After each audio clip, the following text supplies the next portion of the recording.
Well, hello, and thank you for joining us on our live stream tonight. I got Punson's on here and everything else. So, usually we do these early in the day, but I've got a guest here that's actually all the way down from south of the equator here today. And she is if I can get my pieces working on here, is the thing. I love my audio live streams anyhow. But she is the CEO of Crimson Global Academy and co founder of the Crimson Academy, where she leads portfolio of innovation of schools, redefining what education can look like in a digital first word. And that includes the CGA and the world's leading premium global online for private schools, as well as serving about 3,000 students plus around more than 70 countries. And we'll be talking a little bit about that, as well as developing of the EMI and some of the other AI pieces we work in education. So I'd like to welcome all the way from New Zealand, Penelope Barton to the Pixel Classroom podcast. Penelope, thank you for joining us, especially with the time zone difference here, because I know it's early in the day here and it's coming in sunsetting over here in the US. Well, thank you for having me. Exciting to be here and love the intro video. Oh, thank you. I tried. She was blown away the first couple minutes where we went live here about some of the stuff I was doing with some of our pieces. They've added some new things to restream here, like right here for the live viewers. We got our little twinkle stars, and since we're expecting rain tomorrow, so as you can see, I have that all ready to go. Of course, this one I like right here because I was just watching The Way Home season 3 here, so we're getting that 70s vibe going on, yo. And my mother is laughing at me somewhere. Yeah, she is laughing because she's watching the show. I know that's you, Mom. I know that's you. See, my mother still. I'm 48 years old. My mother still watches, comes to my stuff. Well, as I'm yeah, I know. I love my mother to death. Anyhow, hi, Ryan's mom. You're special. She says hi back, Penelope. All right, Penelope. So why don't you give us a little introduction about yourself here? What everything about the online for the Crimson Academy, as well as some of the other online stuff we'll be talking about for the next half an hour or so here on the Pixel Classroom. Fantastic. Well, great to be here. So my name is Penelope. I look after Crimson Academies, co-founder, CEO, Crimson Academies, and that now includes we've come a long way in the last. We're coming up to our 6th-year anniversary this year. Oh wow, 6 years! A big milestone for us. And in that time, we've evolved from what was a small online school started here in New Zealand. As you mentioned, we now have over 3,000 students joining us in live classes, 72 countries now. I'm always losing track as we have more students joining, and has evolved from what was smaller online class, one curriculum, now into this full synchronous multi-mode learning to support students all around the world, wherever they are. And we've also now expanded further out from there, taking the success and our learnings from that into launching a primary school, which is EMI. We have launched another online school in New Zealand. We've just launched New Zealand's first online charter school as well, which is pretty exciting here. And we've seen huge success there. And we also last year we acquired a physical campus, which is interesting as we think about hybrid education as well. So started in the online space and have really been growing that globally, and at the same time looking at moving into other modalities as well, still with digital and technology at the core, which is enabling our students. So. And that is really interesting too, because like I said, you started online, especially as we got into the 2020 COVID and everything else, even though digital learnings were too. But it's very interesting now how you've gone from that complete online to moving into, like you said, you're moving to physical spaces now too. What do you see the difference between the digital online complete schools? I mean, there's plenty out here. I mean, the US did University of Phoenix many moons ago. It's still around, but now also having kind of that hybrid learning, like you said. One thing that ties all of our schools together, and we have 4 or 5 different schools now, and they're all supporting different learners. The thing that holds them together is that we are designing with our students for their future, which means sort of co-designing with students. And we found that what some students are looking for is that physical space, and it's like we could have online, and I believe in online so much and have seen some incredible results from our students, but at the same time some students want that physical. Some families need to have somewhere to drop their kids off to and have that learning experience, and then also opening up that option to have a mixture of in-person and online. And so perhaps being online for 3 days and really doing all of these academics, and then 2 days in person where you might have some sports and some more of that kind of tactile experiences available. And so it's always been in all of our schools is one, how do we innovate for our students, but then how do we create student choice? And you see that here, even the amount of year Yeah. levels we support, the curriculum, the learning modes has been driven by students going, hey, I want to study in this way. And we've gone, great, we can help you with that. And that's physical has just been a natural extension of that You know, conversation I saw with this students. picture and I thought it was like a distant relative of mine. It looks like one of my second cousins. I mean, that's so her with the Crocs on and a laptop in the front, and then with a coffee machine. Of course, this one I can tell is in a barn here for horse riding. But I'm Yeah, just we have a lot of equestrian students who love online school for that reason. They go and ride in the mornings, and then they're joining there from the barn. yeah, and that's one thing too. Like I said, we were talking about one of my former professors, but one thing she said herself too about how much a lot of the questions for the horseback riding in some of the country fields of New Zealand too. And my nieces have been to New Zealand a couple of times. I mean, they've luckily traveled quite a lot. I don't see them doing that anytime again soon. But yeah, I mean, they've always talked about how many would go into these ridings and they would go on to school and everything. Kind of very similar how some schools, basically Northern Plains, US, and even Canada, where they would actually be doing the things. Then they would actually come on, do a in person, actually go to school for a couple months, and they would leave and go Mm. back to work on the farms or the areas. And I was just like thinking that myself right here, like, oh, that kind of reminds me a little bit about that too. So yeah, and there she is again.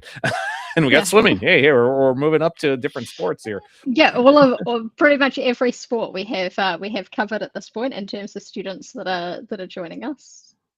Yeah, I see that. It's actually pretty nice too. And I was like saying, I said some golfing, which was funny. I was just talking to one of my oldest friends, and he was getting ready to go to golf here today. I was like, "Oh, Vince, I love your shirt." He's like, "Oh yeah, I'm going golfing." I see they're there. They're there golfing right there. Honestly, it looks like Yeah, one of my former golf. students. It's right there. It's like you go to the athletes. Yeah, I mean, right here, you get the little pieces here, tour, Yeah, little chip. Oscar. Oh, fencing. There we Yeah, go. There we go. We'll get fencing. some fencing going. There we go. Yeah, she's an incredible fencer. So yeah, it's probably every sport represented. I mean, the commonality between them is not wanting to put those passions and those other pursuits to one side and going, actually, how do I fit have this as my main focus and then fit schooling in around it rather than having this sort of structured 9 till 3 or 8 till 5, depending on what country you're in, the structured timetable that just does not move, is incredibly rigid, and then you're just forced to kind of push your extracurriculars to the outskirts.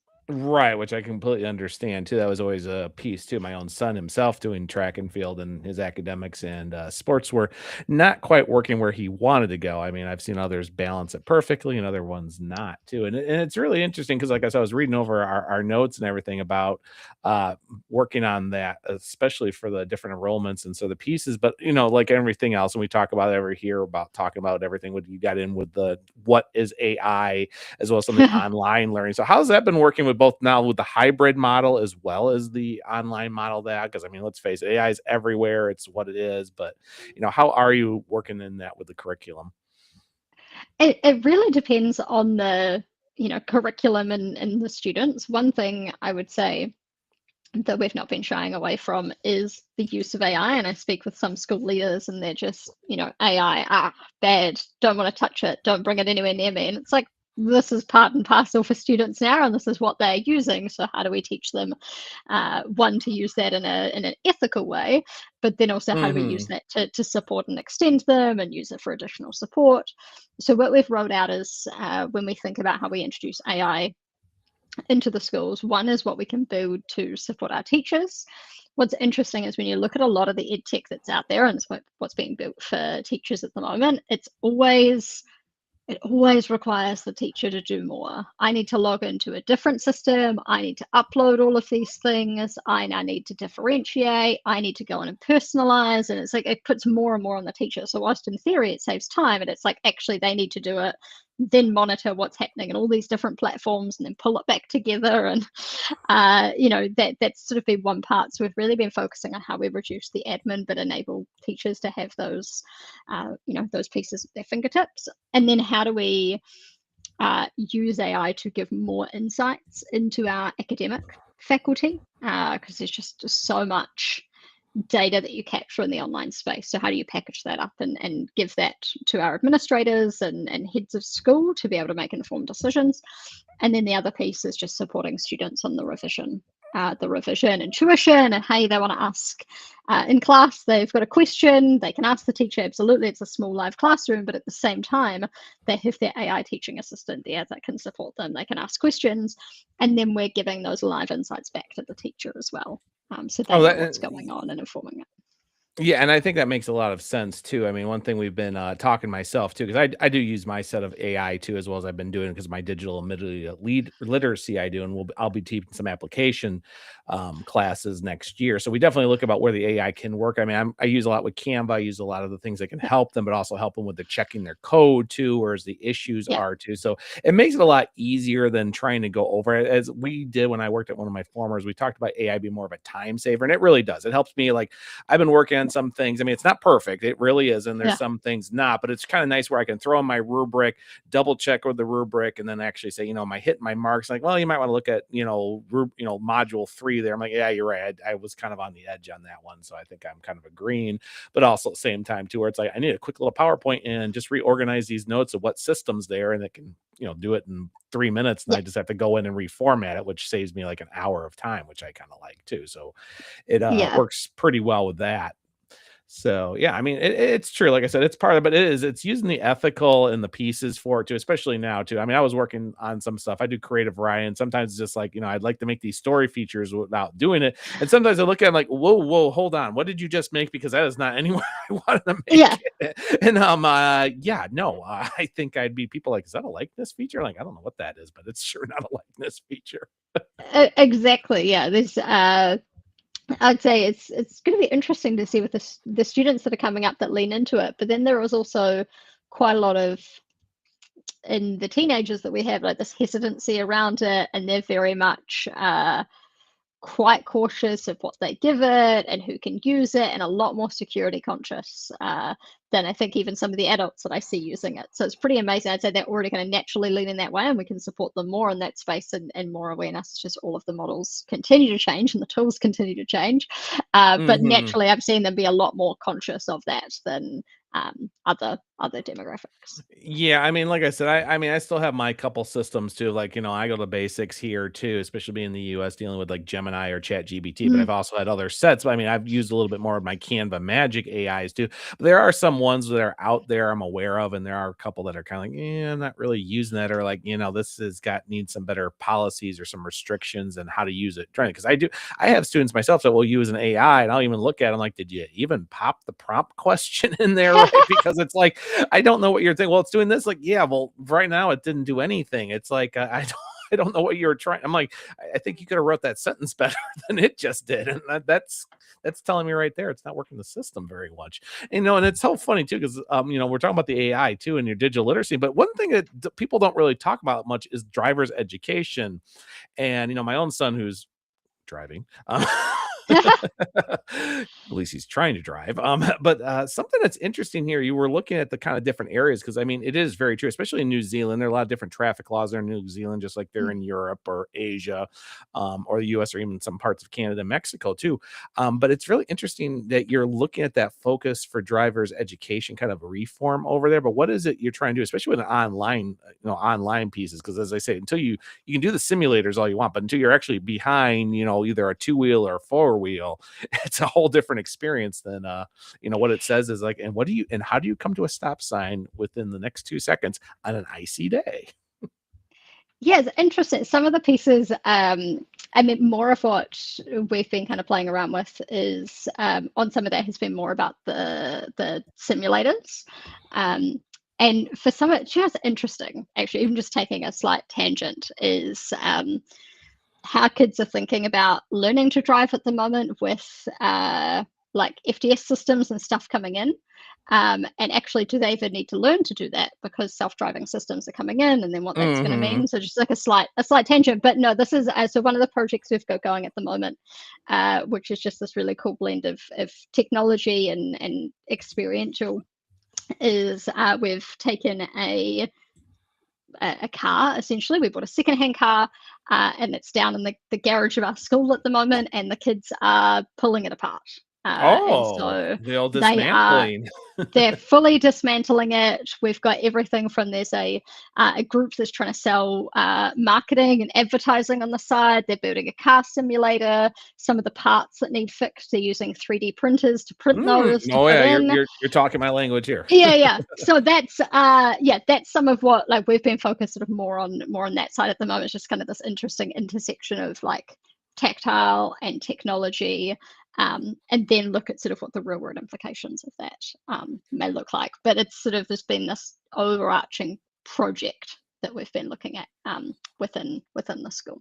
I really like that the hands-on as well as moving into some of the CTE as well as some of the other ones, like you said, the 3D printing. So you got your STEAM, STEM kind of things with engineering, then you get the marketing kind of thing of the business side, and then like I said, just kind of coming back to to the driving itself. I mean, it sounds like a very like I said, very engaging kind of interesting little piece. There is actually the best way I can summarize it. Yeah, it's going to be interesting to see. And then in that simulation, we've been looking at how you create, you know, kind of going a step further than that, like full. And this is kind of less on the driving side, but kind of outside of that for some of the students is how we create a lot more like simulated data sets for students to be able to kind of play scenarios through. And now with AI, you can use, essentially agents a lot more on that space. And so how you would use those to essentially kind of simulate different scenarios. But yeah, it's going to be fun. It's running over the course of this year. The car is down there at the moment, and they're pulling it apart and starting to kind of build that out. So we've got kind of our technical students in there, sort of on more of like the coding side, and then we've got Hmm. engineering, and obviously they're all kind of interdisciplinary between that, and then those that are more marketing and advertising, and it's going to be pretty awesome by the end of the year to see how Yeah, it I comes mean, to it life. really does sound. I mean, because like I said, I mean, here I mean, here it's late March here, but like I said, we're done in about 2 months here, so we're kind of working into that kind of midway point as we get ready for graduations and Yeah. transitions as well as kind of wrapping up. So I mean, we got projects starting in April and but I mean, how does that look here for everybody in New Zealand for where that's semester of the school year works for that from Yeah. yeah. So across all of our schools. So if you're in one of our virtual or physical campuses and you're on sort of Australia and New Zealand, your school year runs from February through to December.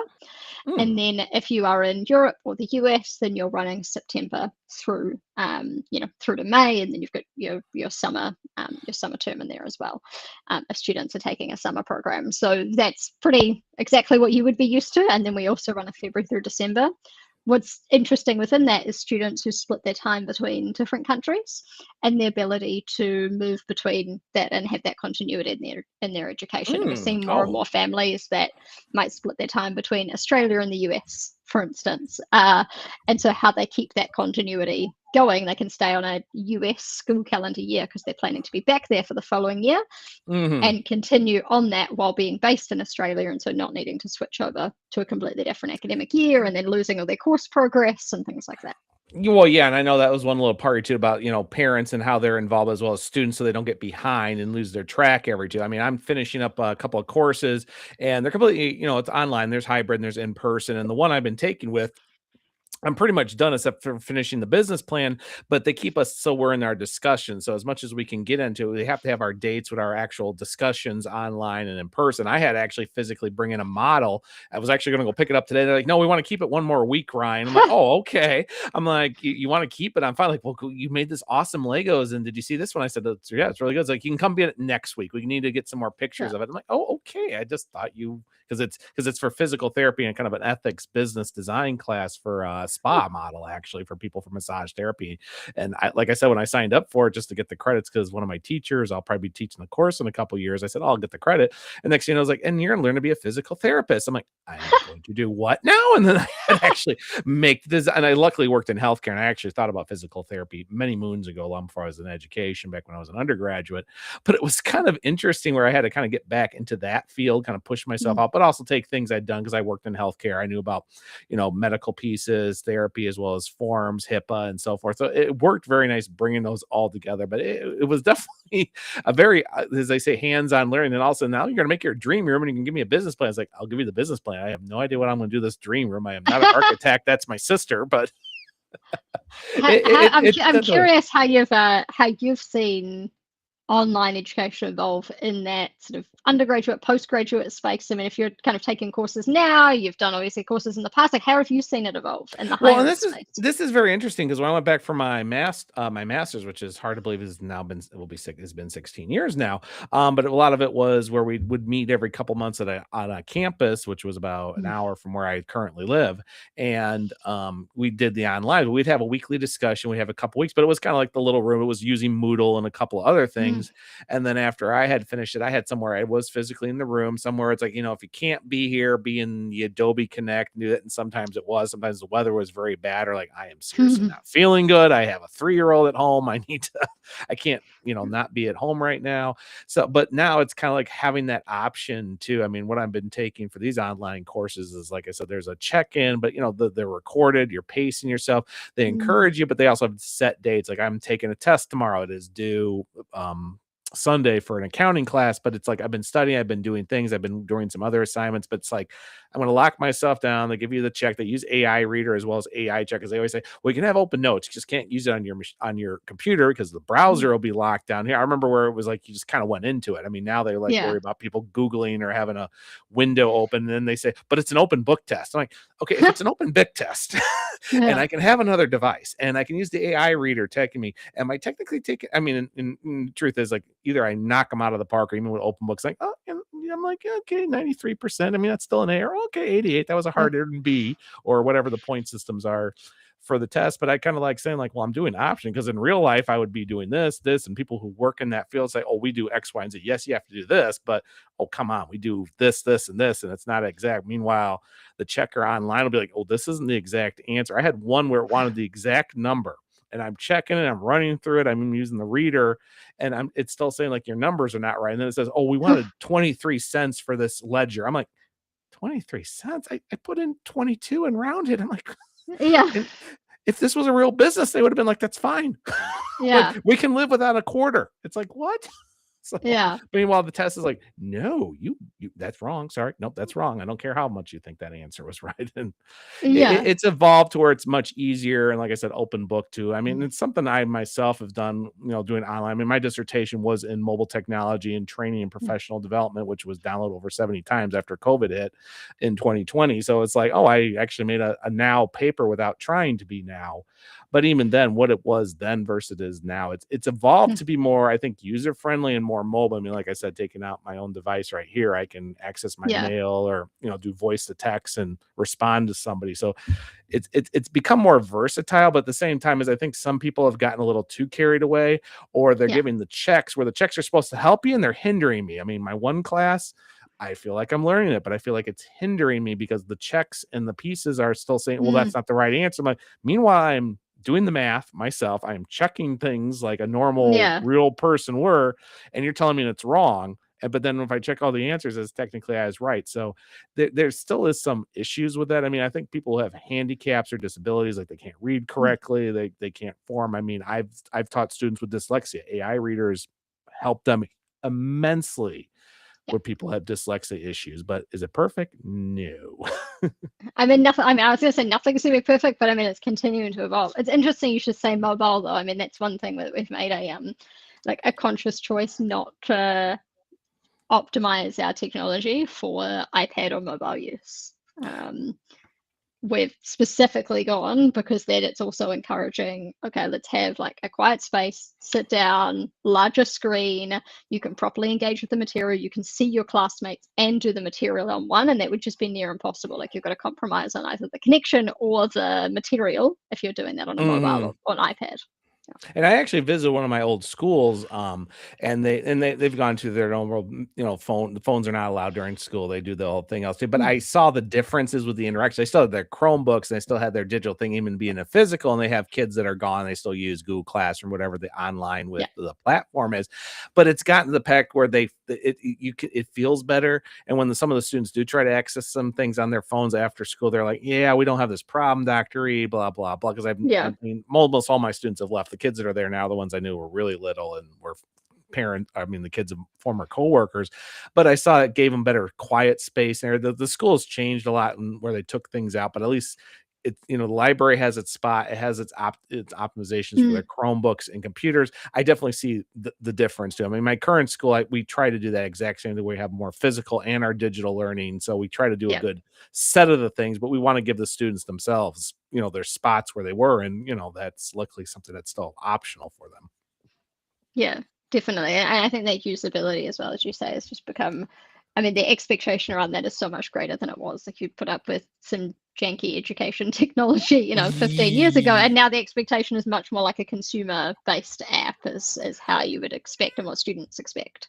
Yeah, and I think that's one thing too, is we've gone to that consuming versus that productivity. I mean, that's something you've been definitely trying to do yourself, to be more Yep. productive versus and good thing. I mean, I think the car was a great example of that. I Yeah. don't see that much in online schools, whether they're public, private, charter, or even colleges. I mean, there's a small community college where they do a lot of their stuff online, but then 3 weeks Yeah. out of the year, out of that whatever quarter or whatever they're set up with, they have to physically be there. They want to give them that Mm, spot, but they also kind of do it like, well, you can download the app if you want to check your mail or your questions, but if you yeah. think you're going to do your work on your phone or tablet, no, no, it's like, no, you get out a Yeah. computer or come here to the building and we'll be more involved to do it. And I think that's what really needs to be a little bit more to, like you said, you're looking more of the product and the founder led pieces for the education, for the reforms there in New Zealand, especially Mm, online. But I think I see where you're trying to bring in that kind of nice balance. Like I said, I think quiet spaces work very well. I know many students that work good in quiet spaces and still have their headphones on, their computers in yeah. front of them, but they're still productive. They're not just sitting Yeah. there in the void. Yeah, definitely. And we want to create that balance for students, and that's why I love the online space, as it enables each of these students from home to be able to craft their own space. And yes, we have physical spots and we do meetups and they have that opportunity to get together, but your day to day, you can sort of create what that environment looks like for you, but still be able to connect in and learn. And what we see from a student engagement point of view within that model, because they have that space at home that is their safe space. Maybe they can eat while they're studying, maybe it is just the temperature, it's the fact they don't need a uniform, they can just remove all Hmm. of that, and so they actually have more time to focus on the learning than all of that other sort of external factors and sensory pieces that come with in person. And for some of them, learning how to parry correctly, as an Yeah. old friend of mine would say. Okay, I had to throw a fencing joke on there somewhere. So Yeah, yeah, had to. I had a friend of mine, she was in the fencing team. She'd be like, "Come on, put on your helmet." I'm like, "You're gonna hurt me, aren't you?" She's like, "Not much." Then she'd go on and work on her projects. Oh god, Molly. Anyhow, Oh, she, goodness. she's listening to this. She's gonna yell at me. Anyhow, she'll email me like, "What did you say on that podcast with the That's person right, he from didn't New he didn't say your Zealand?" name. Exactly. They know who they are. And Yeah. oh man. So, with all that saying, now what else are you hoping to look forward to for the rest of 2026 and hopefully into 2027 here, going here with the Crimson schools as well as the online platform? Because like I said, you definitely want to keep that balance to where you're having the management, but still keeping the human factor and the, Yeah. like you said, safe space in it. So what are you looking for the rest of hard to believe, the next 6 months, because we're kind of getting halfway through the year now and already looking to next year. I know, like I said, my classes are set. I'm like what, 26, 27 already? Like, wait, what? Yeah, yeah. As you look for, I mean, when we operate in academic years, yeah, right now we're planning 26, 27. It was, oof. For the next, I mean, 6 months and for this year is really a focus on, we've built all our own now internal learning, student information, student management systems. We've tried so many now. It feels like I've just been, a guinea pig for, the last 5 or 6 years, as we've just been refining that. And now we're at a point where we've been rolling that out across all of our schools, and so we'll have that rolled out across all the schools, and so have our full in-house built all of our own platforms. And so I'm really looking forward to that, and just the pace that enables us to innovate. Really proud of what the team have built in-house to support our students, and have sort of co-designed that with students. Teenagers can be brutal in their feedback. It's like, great, let's As the bring it father in. of them, yes, I'm very Yeah, aware of yeah, that. yeah. Some of their screenshots that they send me, and they just want things changed. I'm like, okay, great. Like, let's be part of this. And so all of that is rolling out. The system's already live in two of our schools, and we'll go live across the rest of them, and then just continue to refine them. And those have been built as fully AI native platforms. So we're not trying to bolt on after the fact, Mhm. or do an integration, or there's just this web of platforms now that are just integration platforms. So we will. yeah, just continue to sort of build and innovate in that space, and work closely with our students on what they need in terms of the technology to empower their learning. Well, So I yeah, mean, it's a fun journey, I meant to like say it co-building with sounds students and like a lot teachers. of fun. I definitely want to see where this is going, especially with the car there too, because I like to keep my Yeah, follow-ups. I like to I usually every couple months I go back through all the episodes like, yeah, what are they up to now? Like, oh, that's yeah. what they're doing. That's kind of cool. I mean, like I said, Uh, some come back on too as well yeah, too. I'll So send you a picture of the car, but yeah, I think I need to see the car. It's like I need to yeah, see the car. I think it's it might be a Suzuki Swift Oh, actually. it's a Suzuki. Oh, this should I be think it interesting. is. Yeah, so I'm interested to see what they do with it. So yeah, we have the student team working on that, and then we have students as well working on the new technology platforms and all of the revision support and yeah, all the teacher support and personalization and all of these pieces that have kind of been a bit of a dream in education for so long. It's like great, we're doing this now at scale, and so excited to just continue to build those out and refine them with all the No, students. it really sounds amazing, Penelope. I mean, I really like this and that. And I mean, for people who are like I said on the audio and stuff, and I'll have this on the show notes too. So how can people reach out to you if they want to learn more about the Kentucky, or at least find out how the Suzuki's do? I mean, come on, we got to find out how the Suzuki's go. We're gonna be on No, that car all night. I'm gonna get off this, and then the students will tell me that I got the car wrong. But Sounds like a they student. definitely, yeah, they definitely will. But yes, I mean, just connect with me on LinkedIn. Obviously, our website is there as you popped up, but you can just find me on LinkedIn, and always just reach out. And also just reach out if you have any interesting stuff you see happening in education. It's so hard to stay across everything. So I just love when people reach out and send me, oh, there's this interesting article. Have you seen what this school is doing? All those sort of ideas and inspiration is so welcome. And like I said, this is live on LinkedIn, so you'll be able to find that link here and Cool. reshare, especially after we have the audio go live in about a week too. And those who watch us on the live stream. Ooh, oh, what 6 of you? We're working on it now. Yes. It's late and it's spring break. People are like either watching or like, oh, what, Spring break, what? of course. Yeah. Yeah, so I got that. I mean, I'm on spring break. I don't slip in one day this week, and I was supposed to today. And yeah. And this is why people come on my podcast, just to hear Ryan, get on his soapbox and complain. Nah, life is good, whatever. You can sleep in tomorrow, maybe. Okay, I like this idea, Penelope. Sleep in tomorrow. Let me write that note right now. I am Yeah, going put to it. sleep right now. Brought to you Yeah. by Post-it. And which get your sandwich, you're right. Anyhow.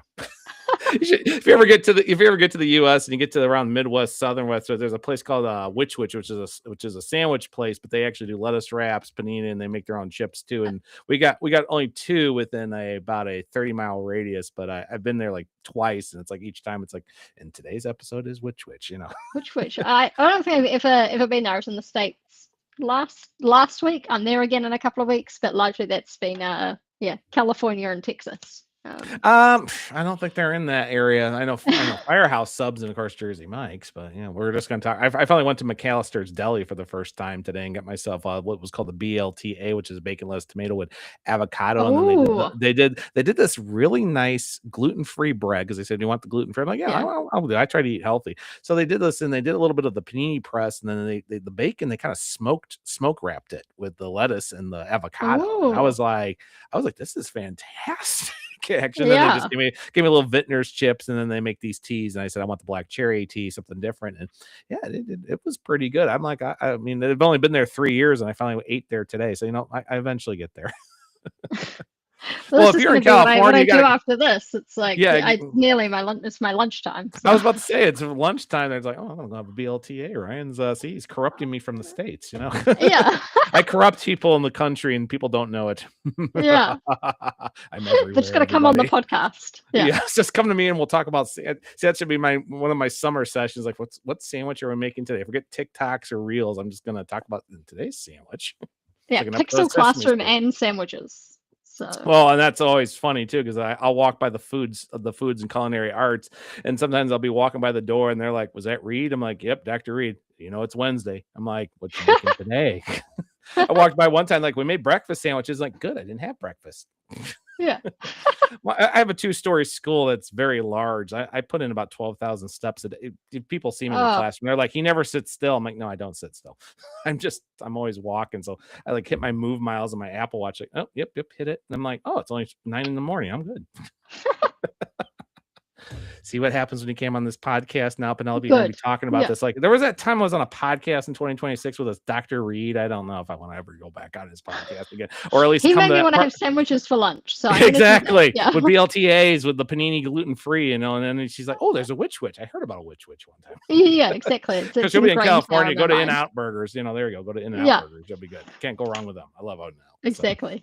all right. Well, this has been amazing here. Any other ways anything else you would like to share? It's coming up for, the Crimson Academy or, for the rest of the year, Penelope?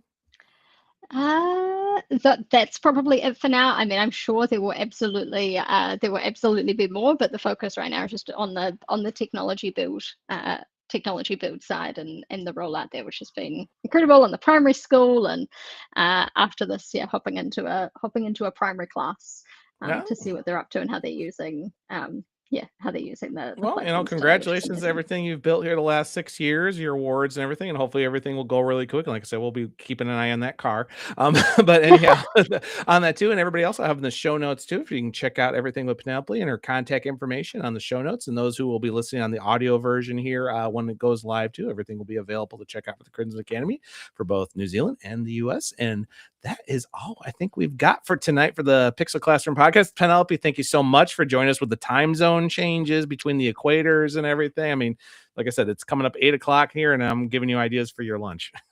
Yeah, amazing. Well, thank you so much for having me, and we will stay in touch. I agree. Let's do that too. Everybody else who's joining us, and thank you to well, there we go. 9 wonderful live viewers here. Thank you for checking, especially you, Mom. I know you were watching. That's my mother. Everybody, she's there, and Penelope's laughing. And we will talk to everybody later. Amazing. See you.